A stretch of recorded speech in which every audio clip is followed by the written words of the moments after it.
오늘도 계속해서 요한복음 8장에 있는 말씀 우리가 생각하도록 합니다.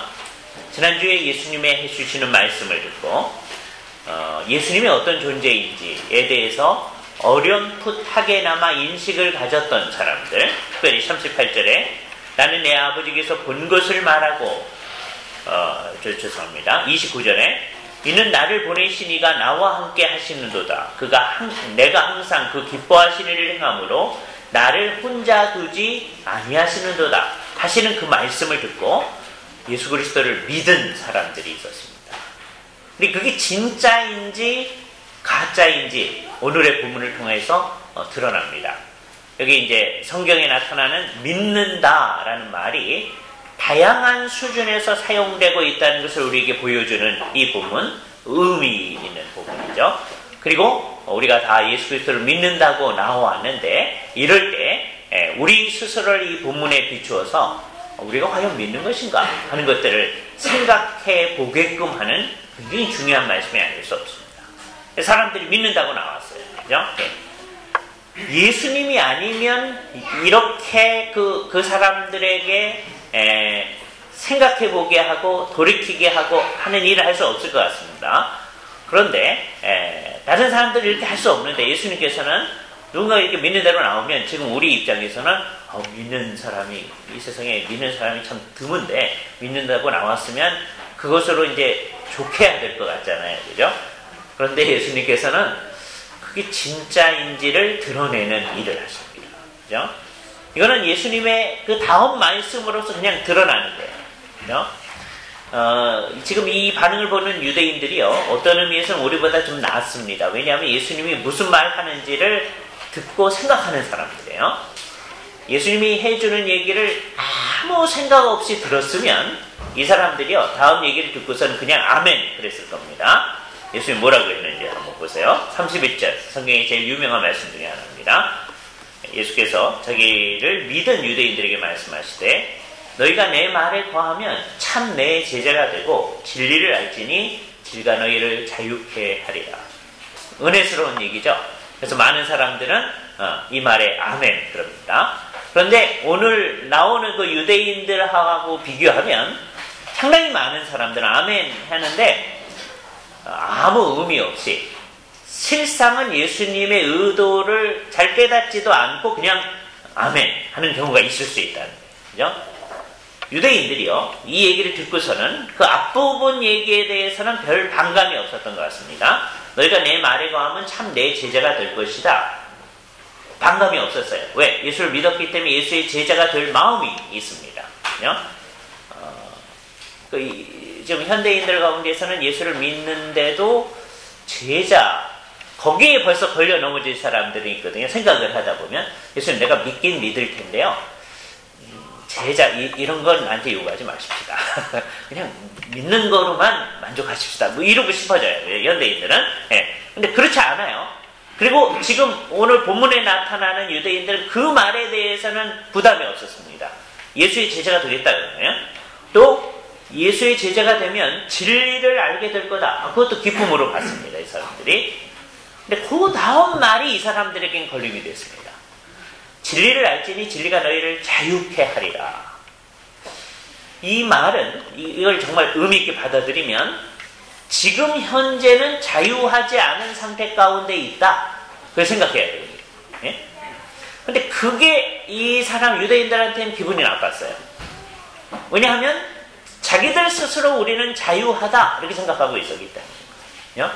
그래서 유대인들이 반응을 합니다. 33절에 저희가 대답하되 우리가 아브라함의 자손이라 남의 종된 적이 없거늘 어찌하여 우리가 자유케 되리라고 하십니까? 이렇게 하는 거죠. 옛날 번역에서 아니냐 이렇게 나왔지만 예수님께 아마 우리식으로 표현한다면 우리는 아브라함의 자손입니다.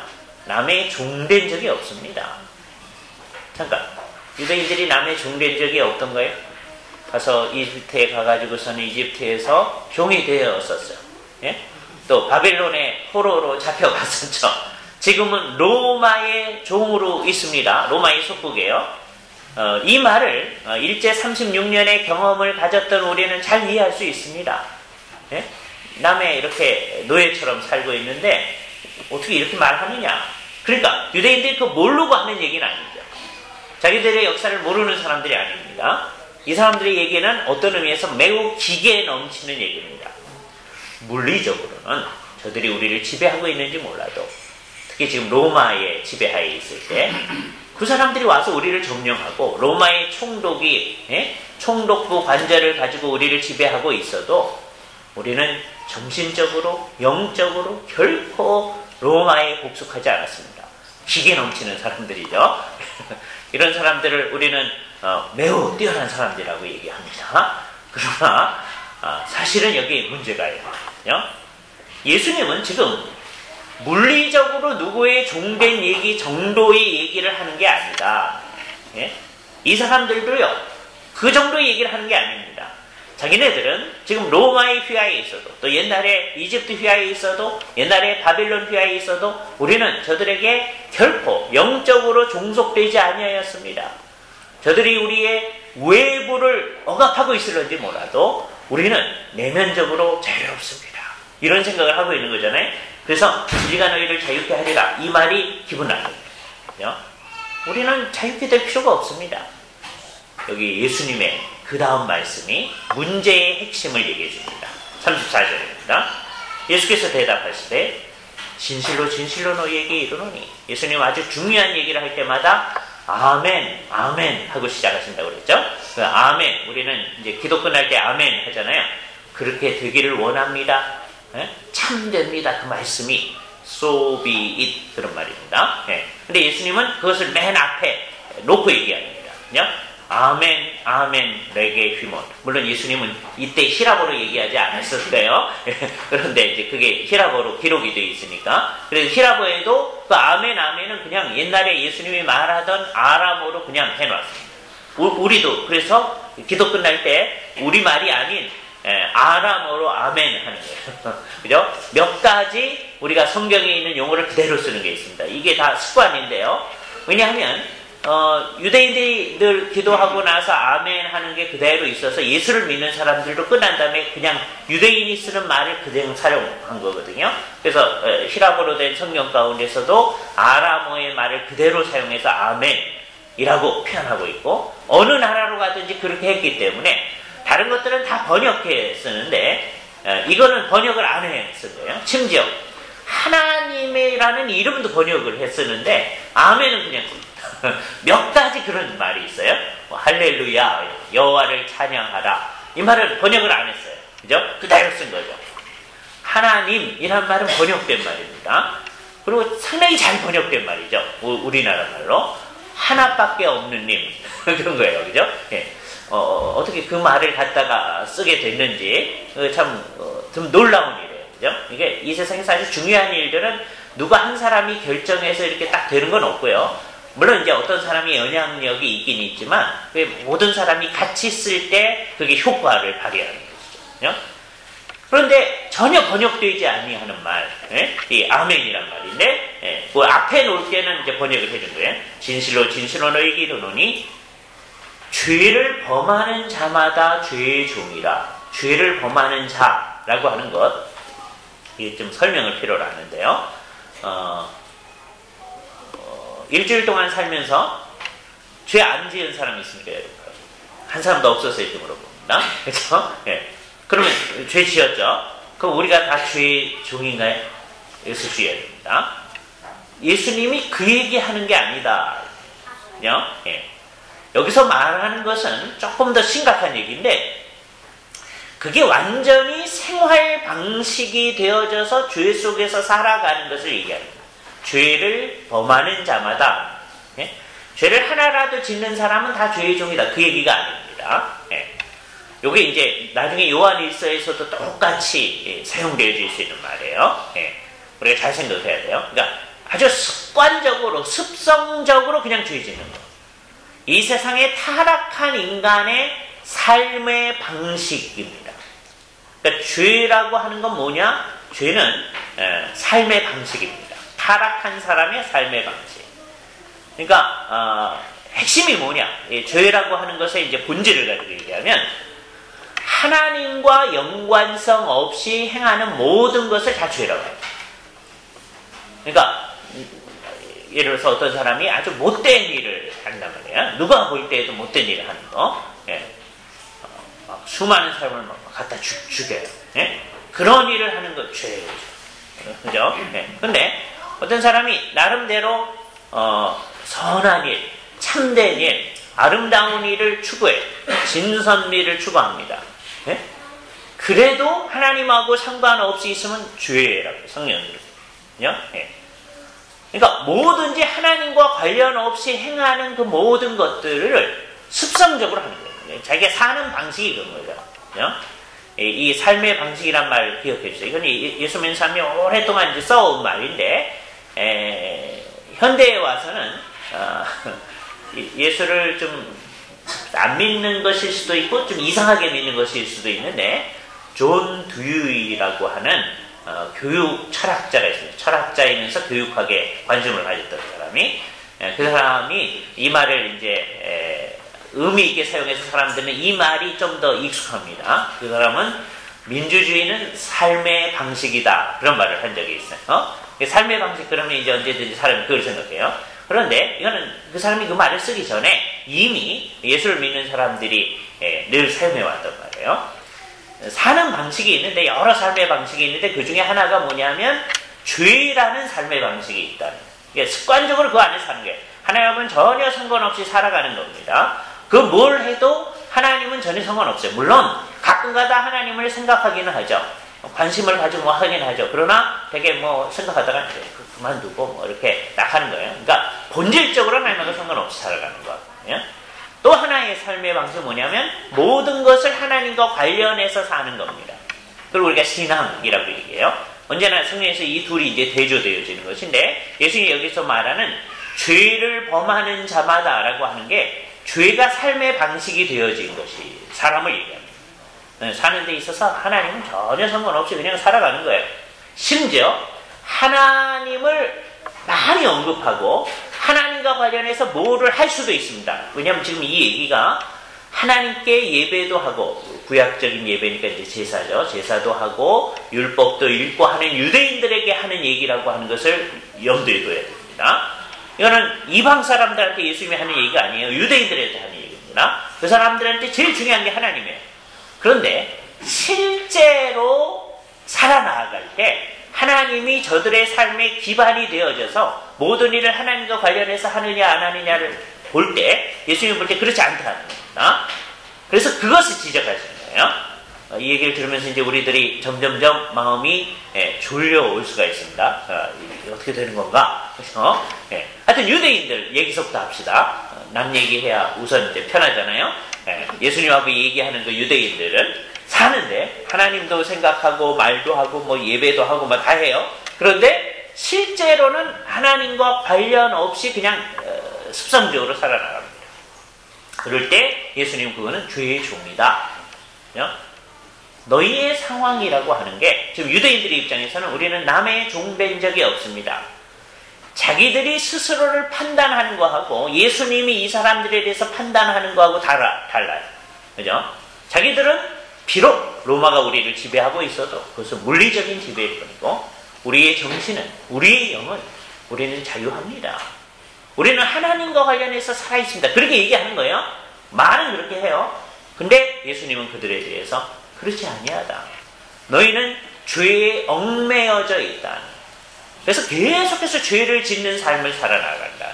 하나님과 관련 없이 모든 삶을 살아나가고, 다음에 그 다음 결과들도 하나님과 관련 없이 하는 일들을 해나간다는 것이죠.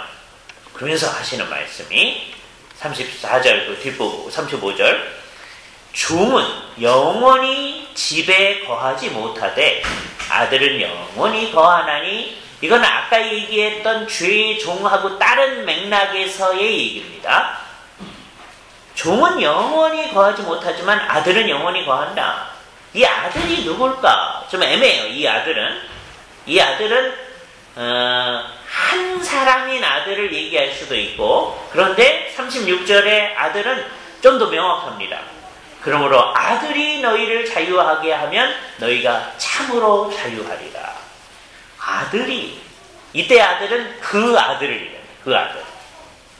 그래서 쉽게 하려면 35절에 나타나는 그 아들도 그 아들로 보는 게 좋긴 좋아요. 이게 쉬워요. 종들은 영원히 집에 거하는 게 아니고 때가 되면 이제 없어져야 되는데 아들은 영원히 그 집에 있고 다음에 아버지가 죽으면 그 아들이 집 주인이 돼서 있는 것이다. 그런데 그 아들이 바로 그런 분이 너희를 자유하게 하면 너희가 참으로 자유할 것이다. 요 얘기가 맨 처음에 예수님께서 진리가 너희를 자유케 하리라 라고 하는 것에 함의된 의미 중에 하나입니다. 그러니까 이건 무슨 말이냐 하면 진리가 너희를 자유케 하리라고 하는 건 좀 추상적인 얘기입니다. 뭐가 우리를 자유케 한다는가? 그게 추상적이에요. 그런데 아들이 너희를 자유케 한다 그랬어요. 그럼 결국 뭐예요? 그 아들이 진리라는 거잖아요. 그리고 우리는 압니다. 그 아들이 누군지를. 누구죠? 예수님 자신. 그렇죠? 자기가 그렇다고 하는 걸 아까 29절 지난번에 예수님의 얘기에서도 시사를 했었어요. 나를 보내시니가 나와 함께 하시는도다. 내가 항상 그의 기뻐하시는 일을 행함으로 나를 혼자 두지 아니하신다. 나는 그에 의해서 보냄을 받은 그의 아들이다. 하나님의 아들이다. 그 얘기를 하는 거잖아요. 근데 내가 하는 일이 있는데 자유하게 하는 일이다. 그런데 유대인들은 어떻게 생각하느냐면 자유할 용의가 없어요. 왜 그래? 자기네들이 노예되어 있다라고 생각하지 않는 겁니다. 왜 이 사람들이 그렇게 생각하느냐? 받은 게 많아서 그래요. 그죠? 왜 이 사람들이 누구의 노예라고 생각 안 하느냐 하면 우리는 아브라함의 자손이다 라고 하는 그것 때문에. 그러니까 아브라함의 자손으로 태어났다는 그것 때문에 예수님이 내가 너희를 자유케 할 거다라고 하는 것을 받아들일 수가 없는 겁니다. 그죠? 예수님이 이렇게 얘기해요. 37절에 나도 너희가 아브라함의 자손인 줄 아노라. 내가 바보가 아닌데 그거 모르겠냐. 그게 이게 유대인한테 하는 얘기죠. 우리는요 물리적으로 아브라함 자손 아닙니다. 우리는 아브라함의 피를 물려받아서 이 세상에 난 사람들이 아니에요. 그죠? 그러니까 이건 유대인들한테 하는 말입니다. 나도 너희가 아브라함의 자손인 줄 아는다. 그러나 내 말이 너희 속에 있을 것이 없으므로 나를 주기로 하는도다. 지금 너희가 하는 일은 아브라함이 하는 것처럼 행하지 않는다. 이건 이제 다음 주에 좀 더 자세히 나타날 텐데 아브라함이 하는 것처럼 하면 하나님이 주시는 말씀을 잘 받아들일 거예요. 그런데 이 사람들은 그걸 안 받아들인다. 왜냐하면 자기들의 마음 가운데 예수님의 말을, 하나님의 말을 받아들일 곳이 없어요. 받아들일 수가 없는 거예요. 받아들이기 싫은 겁니다. 여기에 문제가 있어요. 그러니까 자기네들은 아브라함의 자손이라고 생각하기 때문에 하나님의 말을 받아들일 수 없는 거예요. 다른 사람들은 혹시 받아들일지는 모르지만 다른 사람들은 워낙 자기들이 노예되어 있다는 걸 생각할 수 있으니까. 근데 자기네들이 받은 것이 많기 때문에 그걸 안 받아들여요. 이 세상에 그럴 수 있는 상황도 있다는 것을 생각해야 됩니다. 어떤 때는요, 하나님께서 뭘 많이 주셨기 때문에 그것 때문에 하나님을 안 받아들이는 경우들도 있을 수 있다는 것을 우리 생각할 수 있어요. 예수님께서 그것을 지적을 하는 겁니다. 그죠? 그러면서 얘기의 핵심으로 가는데 38절 나는 내 아버지에게서 본 것을 말하고 내 아버지란 말이 나오죠. 그러니까 자기가 아들이라는 거예요. 나는 내 아버지에서 본 것을 말한다. 그런데 너희는 너희 아버지에게서 들은 것을 행한다. 너희 아버지가 이제 하나님이 아닌 거죠. 그래서 아비라고 우리말에서는 또 토속적인 번역을 했습니다. 내 아버지 너희 아비 대조하는 거죠. 사실은 똑같은 말이에요. 내 아버지와 너희의 아버지. 유대인들의 입장에서는 우리 아버지는 하나님이라고 생각을 하는 거예요.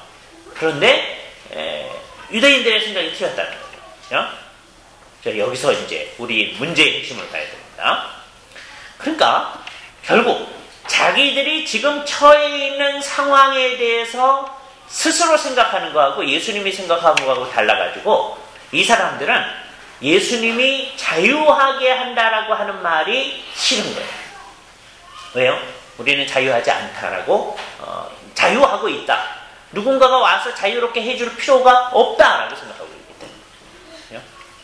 그러니까 30절에 이 말씀을 하시며 많은 사람이 믿더라. 자기를 믿은 유대인에게 이르시되 라고 한 거니까 이 믿음이 진짜 믿음이 아니라고 하는 게 드러납니다. 지금 유대인들 가운데 많은 사람은 지금 안 믿고 있어요. 예수님하고 얘기할 때요. 일부가 믿었습니다. 일부 믿었는데 예수님은 그 사람들 가운데서도 진짜로 믿는 건지 안 믿는 건지를 드러내는 작업을 하십니다. 마치 뭐 비슷하냐면 똑같은 건 아닌데요. 옛날에 기드온이 하나님을 의존하고 나아가서 전투를 해야 되는데 군인들을 이스라엘 백성 나오라고 그랬어요. 지금 상대편에 대해서 턱없이 작은 군인입니다. 이스라엘 인구가 많지 않으니까. 근데 하나님께서 이거 너무 많다. 줄여라.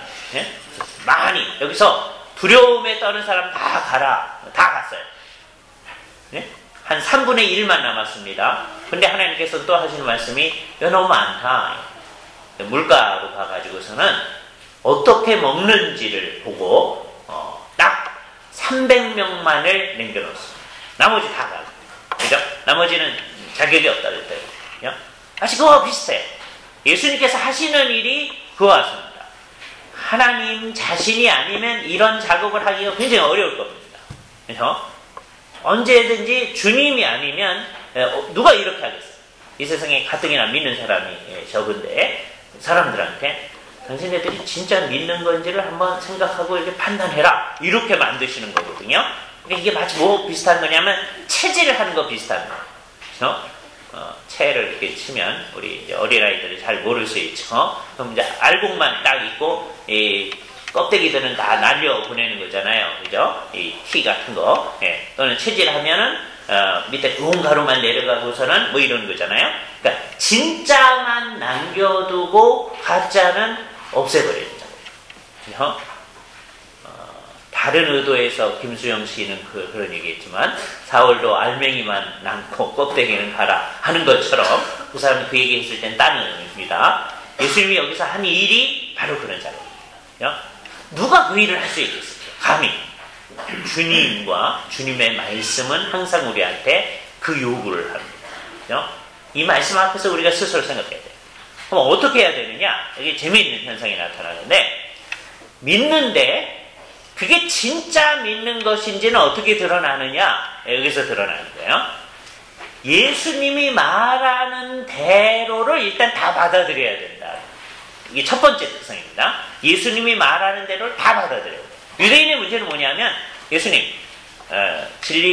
내 말에 거하면 너희가 나의 제자가 되고 진리를 알지니 거기까지는 받아들인다. 유대인들이.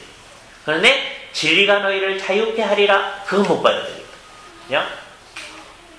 이게요, 제가 맨 처음에 드렸지만 상당히 많은 예수 믿는 사람보다는 어떤 의미에서 나을 수도 있어요. 왜요? 상당히 많은 예수 믿는 사람은 아예 생각을 안 하고 믿습니다. 그렇죠? 이게 믿는 건지 안 믿는 건지도 모르고 믿습니다. 그런 경우가 있을 수가 있어요. 근데 유대인들은 적어도 생각하니까 그 맨 마지막 말 그것만 안 하면 우리가 받을 수 있는데 이러는 거잖아요. 그죠? 그것하고 예수님하고 논쟁을 하는 거잖아요. 요 비슷한 논쟁이 우리의 머릿속에서 일어나야 합니다. 물론 이제 행복한 사람은요, 그 논쟁이 안 일어나는 사람이 있을 수 있어요. 예수님의 얘기를 다 받아들이는데 그 논쟁이 안 일어나는 사람. 그걸 제일 좋은 겁니다. 그렇죠? 마치 그런데 이제 이 경우 그렇습니다. 그러는 사람들은 그게 진짜 그런 건지 아니면 제가 맨 처음에 얘기했듯이 아무 생각이 없어서 예수님이 말하는 뜻을 전혀 생각하지도 않고 마치 예수님께서 너희가 나의 마시려는 잔을 마실 수 있느냐? 그렇게 제자들한테 얘기했을 때 그럴 수 있나이다. 그게 나중에 보면 무슨 뜻인지 자기들도 몰라요. 그러면서 그럴 수 있나이다. 그거 안 된단 말이에요. 예수님이 말하는 의도를 정확히 알아듣고 그거를 그냥 받아들일 수 있는 사람. 행복한 사람입니다. 그런 사람을 가르쳐서 성경에서는 예수님의 말씀에 걸려 넘어지지 않는 사람이에요. 예수님 얘기를 알아들어야 돼요. 첫 번째. 그죠? 그러니까 어떻게 하면 이걸 안 알아들을 수 있느냐 하면 이렇게 합니다. 그러니까 전혀 이제 이 싸움, 도전이 전혀 시작되지 않는 거는 이런 거예요. 예수님 얘기가 뭐 이렇게 오잖아요. 그러면 그 얘기가 우리 속에 오지 않도록 해야죠. 될 수 있는 대로. 그렇죠? 네. 그러니까 어떻게 해야 되느냐? 성경을 될 수 있는 대로 보지를 말아야 되죠. 그렇잖아요? 네. 예배 시간에 참석을 하지 말아야 되죠. 오지 말아야 되니까. 그러면 아예 없는 겁니다. 그렇죠? 그 다음에 예배 시간에 참석을 해도 이 말들이 우리 속에 무슨 의미 있게 들어오지 않도록 해야 돼요. 그죠? 그게 이제 첫 번째 이제 하는 작업이고요. 그 다음에는 이제 아무 생각 없이 그냥 받아. 그럼 사실은 아무것도 안 받아야 돼요. 그죠? 네. 모든 것이 다 좋다고 얘기하는 사람은 하나도 좋아하는 게 아니다. 뭐 이런 얘기 있잖아요. 똑같은 거예요. 아무 생각 없으니까 다 좋다. 유대인은 어떻게 하냐면 그 중에 이건 안 됩니다. 그러네요. 행복한 사람은 어떤 사람이면 다 생각하고 잘 받아들이되 그런 걸림이 없이 예수님이 얘기하는 거니까 이제 받아들여요. 물론 어려운 게 있을 수 있습니다. 그 사람한테도. 그럴 때는 어떻게 나오느냐 하면 마치 이거 어렵지만 나는 받아들이겠습니다. 그럼 나가겠죠. 그죠? 그게 예수님의 말씀을 받아들인다는 거예요. 그죠? 다 받아들인 겁니다. 주님의 말씀이 중요하다고 생각할 뿐만 아니라 주님의 말씀만을 받아들여요. 이게 중요한 거예요. 예수님의 말도 받아들이는데 딴 사람의 말도 받아들이고 이것이 모순이 돼도 상관없이 있고 그거는 아닙니다. 예수님의 말을 받아들이고 그다음에 예수님의 말 전체를 받아들여요. 성경 한 권이 있고 그냥 됐습니다. 나 예수 믿습니다. 그거 끝나는 게 아니라 이제 계속 공부해 나가는 거죠. 그래서 받아들이는 거예요. 그렇지 않을 사람들은 이제 이 말씀하고 씨름을 해야 됩니다. 유대인들처럼 끝까지 이 말씀이 걸려 넘어지게 하는 게 아니고 이 말씀하고 씨름해서 결국은 어떻게 돼야 되냐면 예수님의 생각하고 내 생각하고 지금 유대인들은 우리는 자유하다 이렇게 생각하는데 예수님은 너희는 자유하지 않으니까 누군가가 와서 자유케 해야 된다 그런 거잖아요. 그럴 때 이 사람이 맨 처음에는 이것을 못 받아들인다 할지라도 어떻게 돼야 행복하게 되는 거냐 하면 내 생각을 꺾고서 예수님의 생각으로 고쳐나가는 거죠. 우리 머릿속에서 일어나야 할 일들이 그겁니다. 성경책을 읽을 때 다음에 설교를 들을 때 우리 머릿속에서는 그런 일종의 영적인 전쟁이 일어나야 돼요. 예? 내가 생각하는 바가 있고 그런데 예수님이 이렇게 얘기하시는데 그게 어떻게 될까 막 생각을 하다가 내가 이기면 안 되고요. 그게 이제 예수님의 말을 안 받아들이는 겁니다. 그러니까 가장 행복한 사람은 깊이 있게 생각하되 그게 전혀 문제가 안 되고 혹시 문제가 돼도 예수님, 주님께서 말씀하시니 우리가 글로 가겠습니다. 이렇게 되는 게 행복한 거예요. 그죠? 진짜로 그런 사람이 어떤 사람인지 맨 마지막에 이제 말씀드릴 겁니다. 이렇게 돼도 좋고요. 혹시 문제가 돼서 이제 일종의 전투가 일어나도 좋아요. 전투가 일어나도 내가 나 자신을 쳐서 주님의 말씀에 복종시키는 일이 있게 된다면 그거는 궁극적으로는 걸려 넘어지는 게 아니에요. 그러니까 여러분 머릿속에서 이런 고민이 있어야 되고 주님의 말씀 앞에서 이제 고민하는 거예요. 그래서 핵심은 뭐냐면 예수님의 말에 거하는 겁니다. 예수님의 말에 거한다라고 하는 것은 그 말씀이 무슨 뜻인지를 생각하고 그 말씀이 내 속에 살아있음을 얘기하는 거죠. 그래서 내가 그것에 따라서 살아간다. 그럴 때 우리가 예수의 제자이다. 예수의 제자가 되어진다. 그러니까 성경에서는 예수를 믿는다라는 말하고 예수의 제자라고 하는 것은 동격입니다. 같은 말. 신자라는 말하고 예수의 제자라는 다 똑같아요. 세월이 한참 지나면 어떤 사람이 생겨지냐면 나는 신자는 신자인데요 제자는 아닌데요 이런 사람이 생겨집니다. 이게 이제 교회가 제도화되어졌을 때 나타나는 현상이에요. 맨 처음에 사도행전에 예수를 믿는 사람이 처음 나타났을 때 거기 예수의 제자가 아닌 사람이 한 사람도 없는 거예요. 예? 예수님의 12제자를 비롯해서 나머지 120문도도 다 예수의 제자들인 거예요.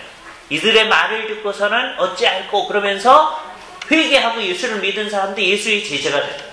그렇죠? 그래서 제자를 삼고 예수님이 그렇게 하라고 하는 거잖아요. 어떤 사람이 예수 믿게 만드는 제자를 삼는 거예요. 그러니까 여기 이제 우리가 예수를 믿습니다. 그러고 나왔으면 뭐라고 얘기해요? 예수님, 나는 예수님의 제자입니다. 예수님의 제자는 예수님의 말을 배워 나아가는 사람이고 그것을 따라가는 사람입니다. 그게 제자예요. 그죠? 배워 나아가고 그걸 계속해서 따라 나가는 거죠. 근데 그런 사람의 특성을 얘기하는데 두 가지는 이제 하나씩인데 그런 사람은 진리를 알게 된다. 진리는 아주 단순하게는 아까 예수님 자신이라고 그랬죠. 예수님을 알게 되는 거예요. 근데 그뿐만 아니라 예수님이 가르치는 모든 진리의 모든 것, 그걸 이제 점점점 알게 되는 거죠. 예수를 믿는 거는 하루아침에 딱 믿는 게 아니고, 믿는 처음에는 하루아침에 시작됩니다. 그러나 계속해서 이 일이 지속되어져요. 그래서 진리를 자꾸 알아가는 겁니다. 그래서 몇 주 전서부터 말씀드렸지만, 처음서부터 신약의 교회는 항상 이렇게 모여가지고 하나님의 말씀을 공부하는 공동체라고 했어요.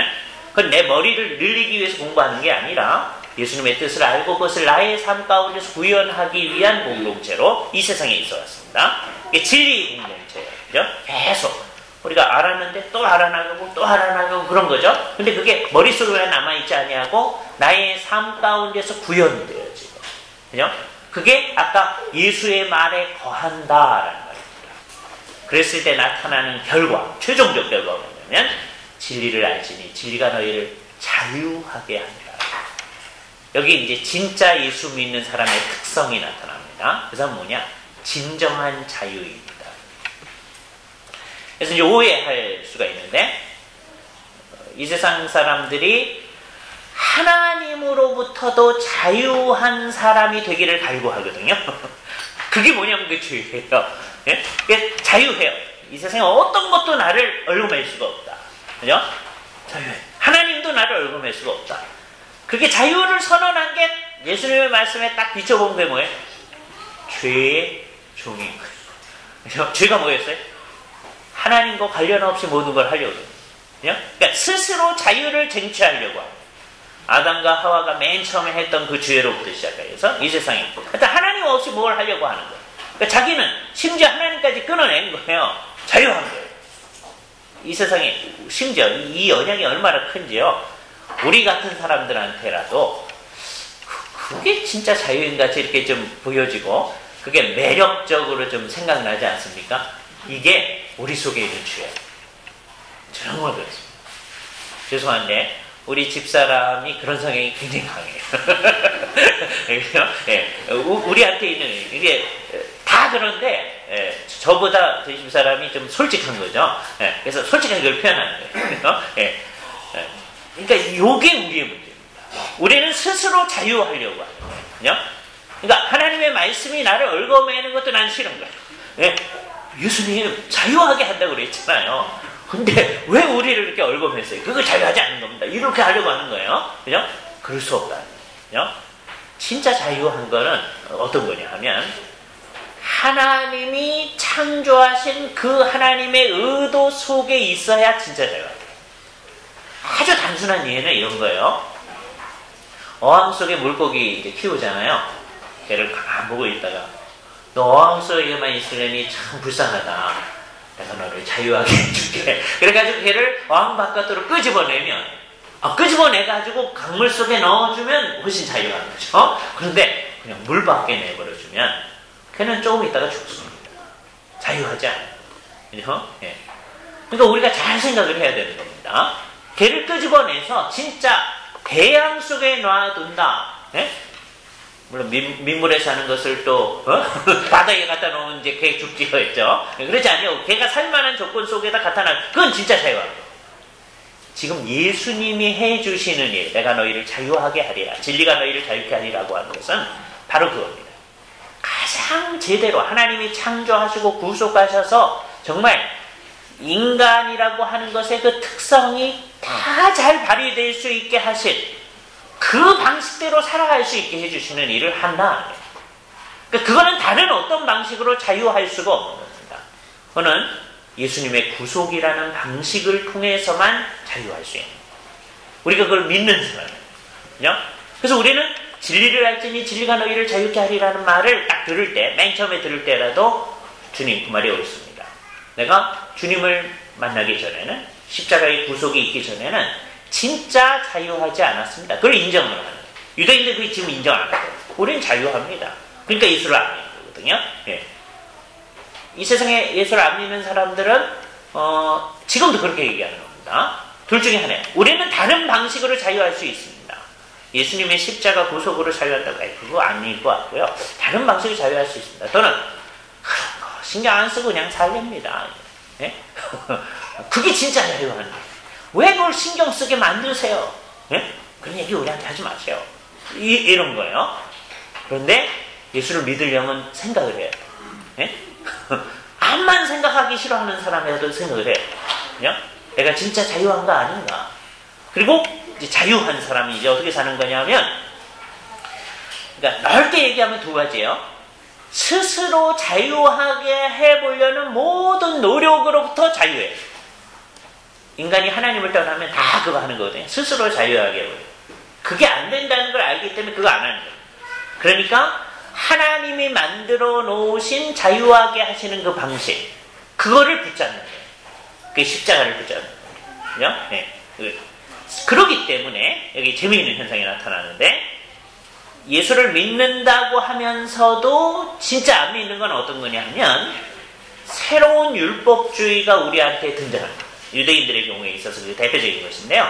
자기네들이 여태까지 지켜왔던 그 종교적 법칙, 율법이 규율하는 바, 그거를 계속 해나가면 된다고 생각해요.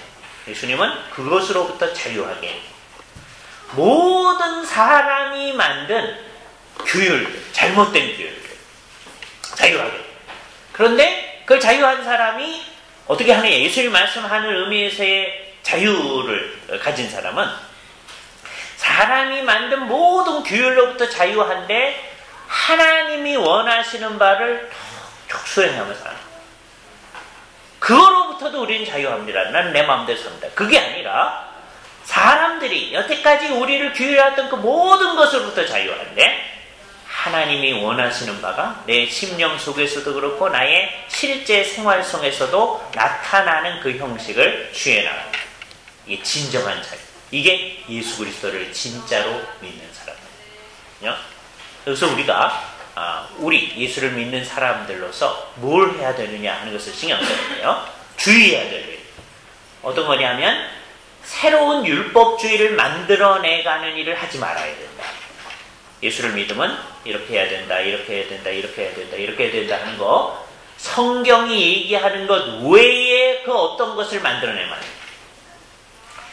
성경이 얘기하는 거는 우리가 받아들이고 그것에 종속해 들어가요. 그게 자유예요.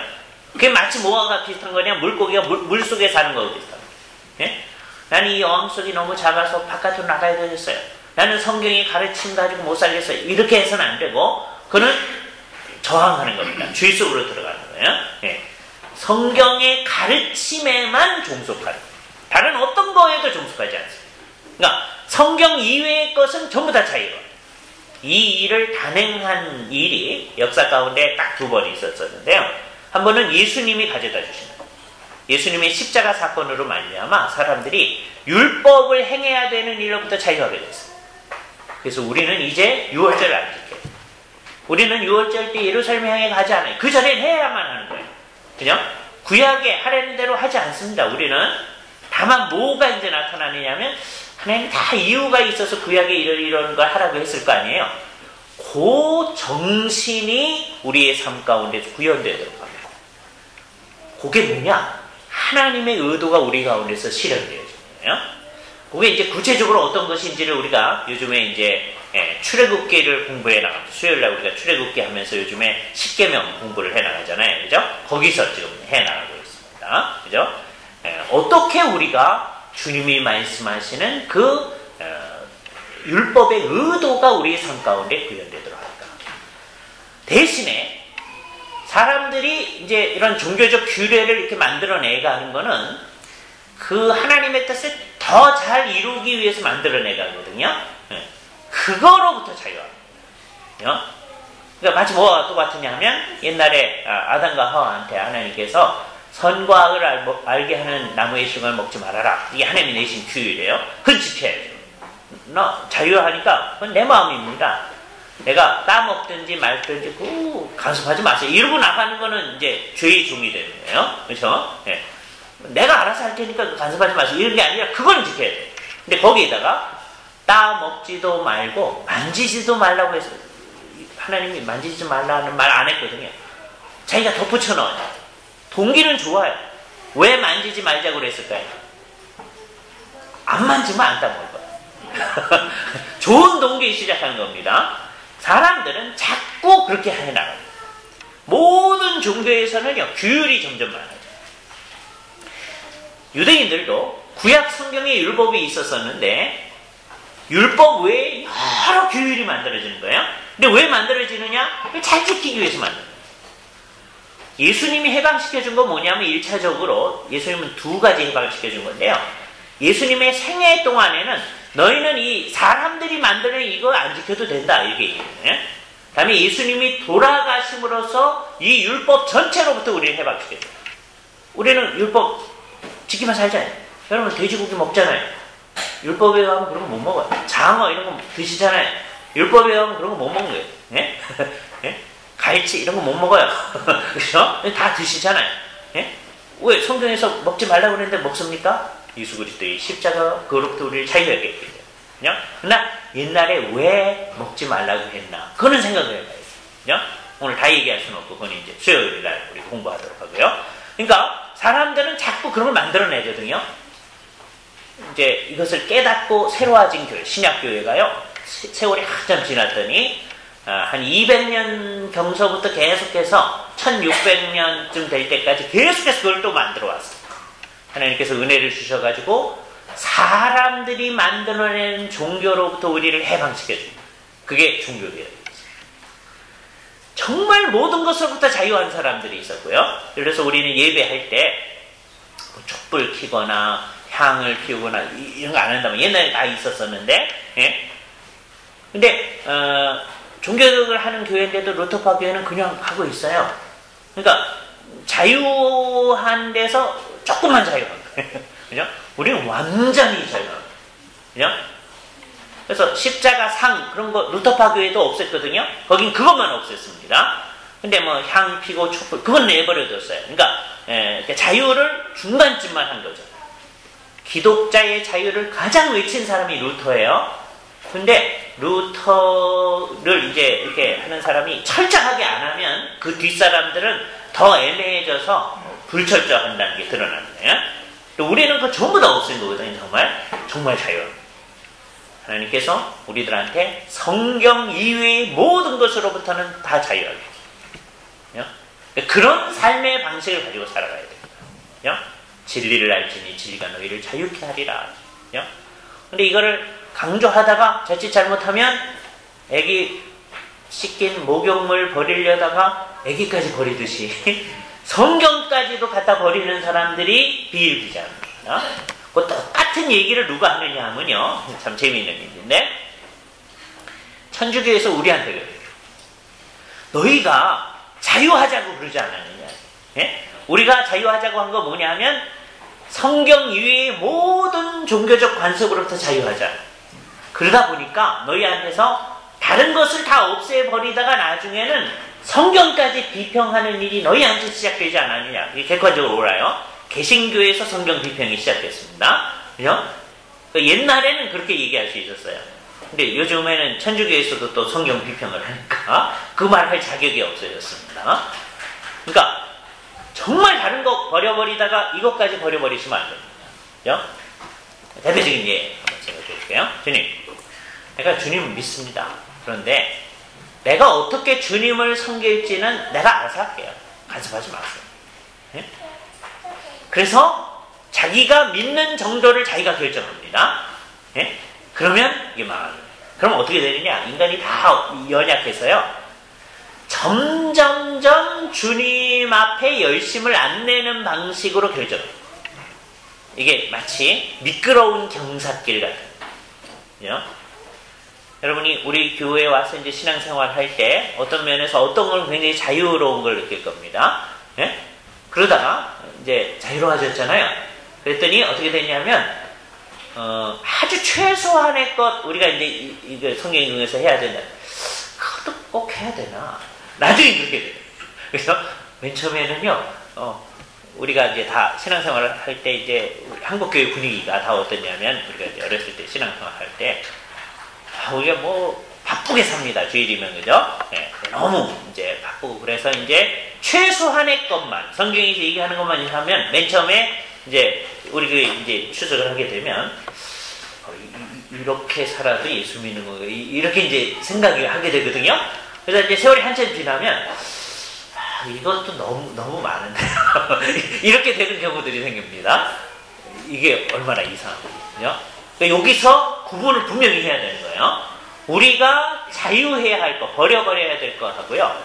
끝까지 버리지 말아야 될 게 있어요.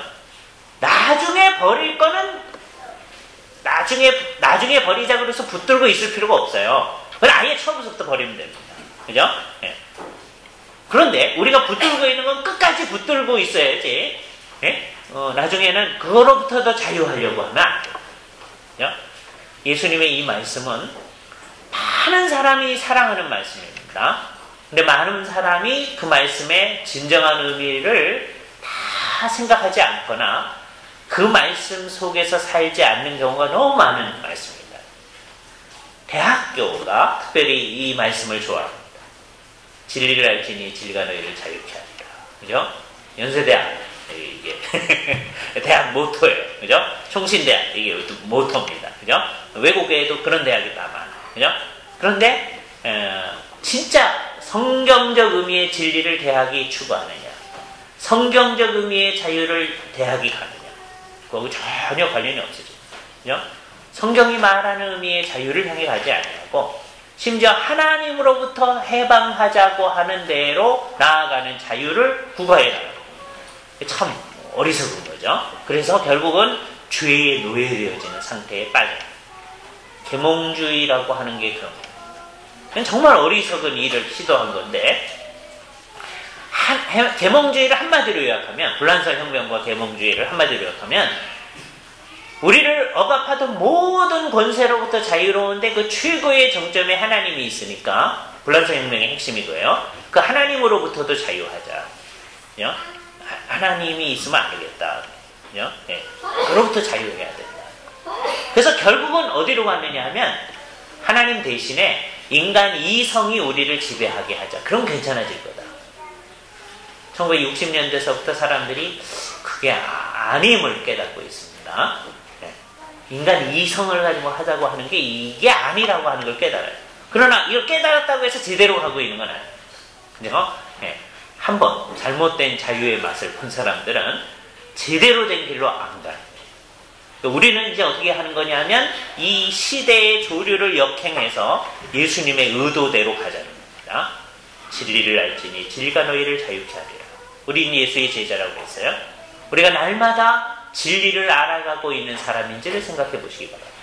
그리고 그 진리의 근거에서 참된 자유를 우리가 누려나가고 있는지를 생각해 보시기 바랍니다. 같이 기도하시죠. 거룩하신 주님, 주님의 말씀 앞에서 우리가 우리를 돌아보옵나이다. 예수님을 믿고 주님 앞에 나온 이 유대인들에 대하여서 예수님께서 해주신 이 말씀이 저들로 하여금 생각하게 하고 결국 저들로 하여금 자기 자신이 예수님의 말을 전적으로 믿지 않음을 드러내어서 저들이 예수님의 말씀에 걸려 넘어지든지 아니면 자기들의 생각을 쳐서 복종시키든지 하는 그 앞에 세우심을 우리가 봤습니다. 우리들은 항상 이러한 주님의 말씀의 걸림돌 앞에 서게 됩니다. 주님, 우리들이 이 말씀의 걸림돌 앞에서 이 말씀의 걸림돌과 행복하게 만나는 사람이 되게 하여 주시옵소서. 이것에 걸려 넘어지지 아니하고 주님의 말씀을 받아 누리고 그것에 근거하여 진정한 자유를 우리가 늘려나가고 그것을 이 세상 가운데서 구현해 나가는 참 주의 백성의 모습이 우리 속에 있도록 주님께서 우리를 인도하여 주만을 원하옵고 그 모든 말씀을 우리 예수 그리스도의 이름으로 기도하옵나이다. 아멘.